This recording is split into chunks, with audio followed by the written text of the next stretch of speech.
Okay, guys, we're going to look at the beginning of the Civil War. We're going to cover sections 16.5 and 17.1. The essential question, why did the Civil War begin?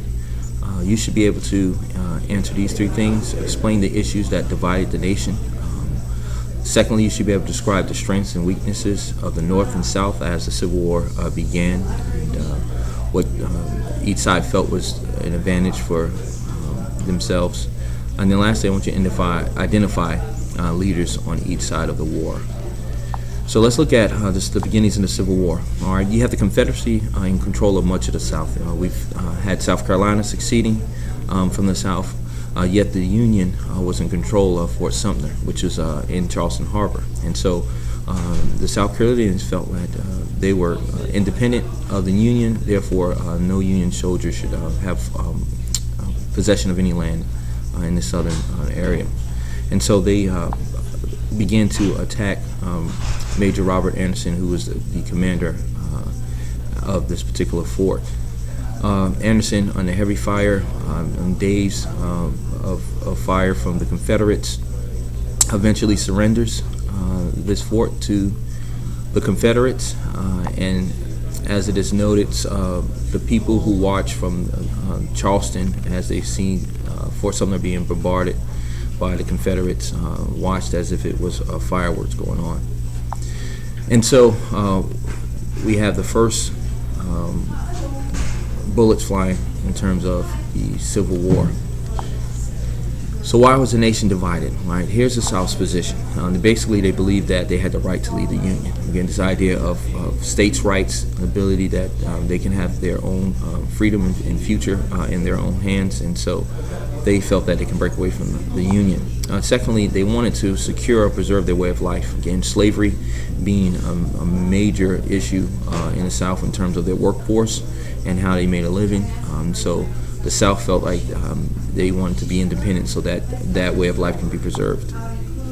The North's position was basically to keep the Union together. Again, our country has been through a revolution, been through the initial stages of forming a government, and now it's not under Lincoln. He feels that it's imperative that the Union is held together and that the southern states not separate from there.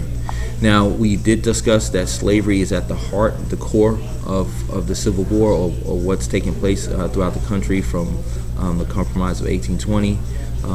Even we go as far as back as the 3/5 Compromise, when again the idea that this issue of slavery has just been kicked down the road, and so finally it's coming to a head here in 1860. So abolishing slavery is not an official goal, although it's at the heart of the Civil War. States have to decide and make a decision, and so you have 8 states that remain in the Union, even though they are slave-holding states, and we'll look at some of those states in a few moments. But states such as Virginia, North Carolina, Tennessee, and Arkansas, again along with Georgia and Florida, they all join or become part of the Confederacy. Some key border states, again, some of those 8 states that remain a part of the Union: Kentucky, Missouri, Maryland, and Delaware. We're going to talk a little bit in class as to why it's important that these states remained a part of the Union, and why the issue of slavery initially for Lincoln wasn't at the forefront of this fight during the Civil War. So circle Maryland as you write this down. This is a key. Again, it's strategically, it borders Washington, D.C., and it's going to become vital in terms of our ability to move forward, or the Union's ability to move forward and fight during the Civil War. So pause right now in your note section of your notes. You can answer this question: what are some of the issues that divided the nation? Now that you have a chance to write down your first part of your summary, let's move on to looking at our second SOBOT question. If you look at the map here, you can kind of see all of the states who succeeded from the Union. Here we have our border states. If you notice that these border states, if they were given to the Confederacy, that would give a Confederacy a larger, more states in terms of the ability to fight against the Union. And so these border states are really vital for President Lincoln and for the Union as the Civil War begins. So what were some of the strengths and weaknesses of the South? All right. One of the strengths was that they were fighting for independence. Like fighting for the Revolution, the idea of fighting for one's beliefs gives the South a strategic advantage. Secondly, they were fighting a defensive war. Most of the Civil War would be fought in Southern territory, and therefore it would be a defensive war for the South. And we'll talk a little bit about that later on in subsequent sections in terms of defensive war versus the aggression of the North. The Confederates knew the territory. Again, having a strategic advantage, knowing the territory really well, gives them an opportunity to, as they mount a defensive against the Union, it allows them to strategically plan for that. Some of the weaknesses, very few factories, again, manufacturing, and we'll discuss this a little further in class, how that was a weakness for the South. Very few railroads, and then lastly, the political problems that were in there. Again, forming a cohesive country that the Confederates were trying to do produced a lot of problems in terms of leadership moving forward, and we'll again discuss a lot of that in class when we come together. Then lastly here, the population was a major issue.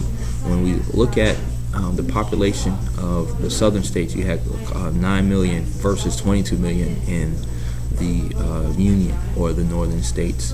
And so strategically, by sheer manpower, this is a disadvantage for the southern states. Now, strengths and weaknesses of the South. If you think opposite of the North, sorry, if you think opposite of the South, we have 4 times as many citizens. Again, you saw the figure 9 million versus 22 million. Secondly, there's major industry in the North. It has great resources. So again, we'll see and discuss when we look at the initial battles how the Union feels like this is why they can be the aggressor in terms of the Civil War. Over 70% of the rail lines, again, allow the Union to move back and forth to transport goods quicker and faster. But as we see later on, this won't be such a strategic advantage once we get into the heart of the Civil War. Lastly, the North has a strong Navy, and we're going to see as they begin to blockade the ports in the southern states how this becomes an advantage for them. Some of the weaknesses, the South was very huge, an area they're unfamiliar with, so being able to conquer this territory was going to be a monumental task to do. Secondly, they were invading territory that they were unfamiliar with. Again, this was a unique advantage for the Southerners. This is going to show to be a disadvantage for the Union. And then lastly, even though they could get supplies back and forth, you're going to see that it took a while to do that.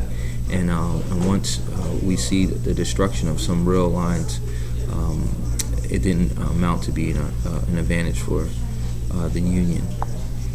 This is just a chart to kind of give you a visual idea of the resources in the North and South. And so as you look at this particular chart, strategically you can see how the North in some ways are at a unique advantage over the South just by sheer numbers.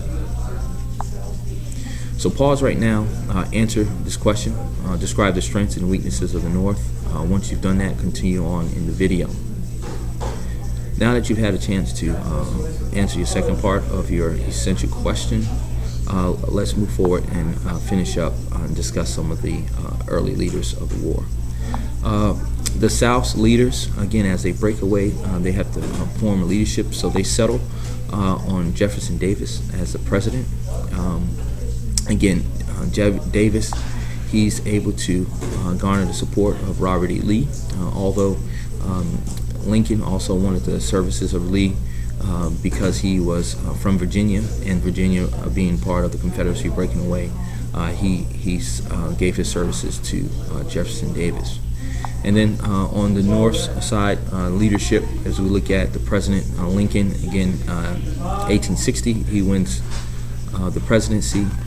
He has little experience, but just as a civil war begins, he gets thrown in the fire, and so he gains experience and learns how to strategically be the president and lead our country. So again, pause the video, go to your notes section where you write your summary and identify the leaders from both sides. When you've done this, go ahead and complete your summary, and look forward to discussion in class.